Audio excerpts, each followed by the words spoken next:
So I made this a post, but my written posts don't be going nowhere. So I'm going to make it a reel. But I was writing and I was listening to somebody's testimony about how God had told them earlier God was going to bring them out, right? He said he was going to bring them out into a place of abundance, a place of establishment. But then immediately after she received this word, she went into what she called a hidden season. And it seemed as if everything had gotten worse, right? She ended up going through like this wilderness season and had to live a very nomadic lifestyle like the Israelites, right? And she had to learn total dependency on God in this season, like the Israelites, right? Because they had to depend on him for bread and water. This was very much like the Israelites and very much, like I said, the season that we as God's people, the submitted, obedient people, have been going through, and that God had given us a word. And then when he started bringing us out, we thought we were coming out into the promised land, but really we were going out into the wilderness, right?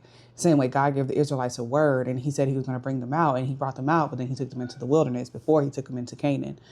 And so essentially, she said when she finally got her next instructions from God, she followed and obeyed. And it's like all the odds were against her.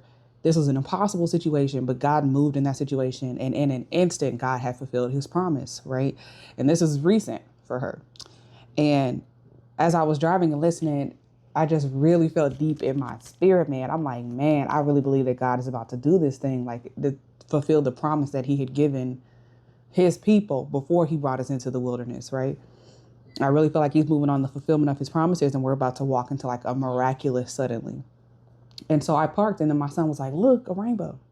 And sure enough, I looked and there was a rainbow in the sky. I'm gonna put the picture right here.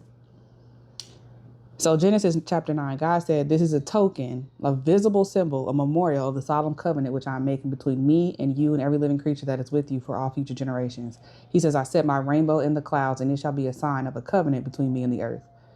But even before God gave the rainbow, he remembered Noah, right? Genesis chapter 8, verse 1 says, and God remembered and thought kindly of Noah and every living thing and all the animals that were with him in the ark. And God made a wind blow over the land, and the waters receded. I just really believe that God is about to remember us and cause a wind to blow over the land, blow over the waters that you feel like have been drowning you, the floods in your life, like everything that felt impossible, right? I really believe he's about to send a wind. So the Hebrew word for remember is zakar. It's Z-A-K-A-R, which means to remember, to recall, to call to mind, to mention. But it's not just thinking of something, it's an action. It's God's covenant memory guaranteeing redemptive action. It's God moving to fulfill that which he calls to mind. So when God remembers something, when God calls to mind something, that means he's bringing it up in his mind to do it. This is the same word that's used when God remembered his covenant with Abraham, Isaac, and Jacob. And this began, as we were speaking about the Israelites, this began their deliverance for the children of Israel. And so in Exodus chapter 2, verse 24, God heard their groaning, and God remembered his covenant with Abraham, Isaac, and Jacob. And God saw the sons of Israel, and God took notice of them and was concerned about them, knowing all, understanding all, and remembering all.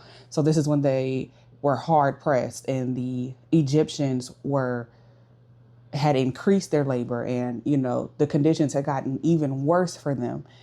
And they started crying out and groaning and complaining. And then God heard them and God remembered them. And that's when God sent Moses. And that's when the 10 plagues happened. And that's when he brought them out. And that's when he brought them into the wilderness. The same word zakar is used when God remembered Rachel. So in Genesis chapter 30, verse 22, God remembered the prayers of Rachel, and God thought of her and opened her womb so that she could conceive. She had gone through all of that time not being able to bear any children. And then God remembered her. And it's because he remembered her that he did something. He opened her womb. It's the same word zakar is used when God remembered Hannah, which led to her womb being opened and her conceiving Samuel the prophet.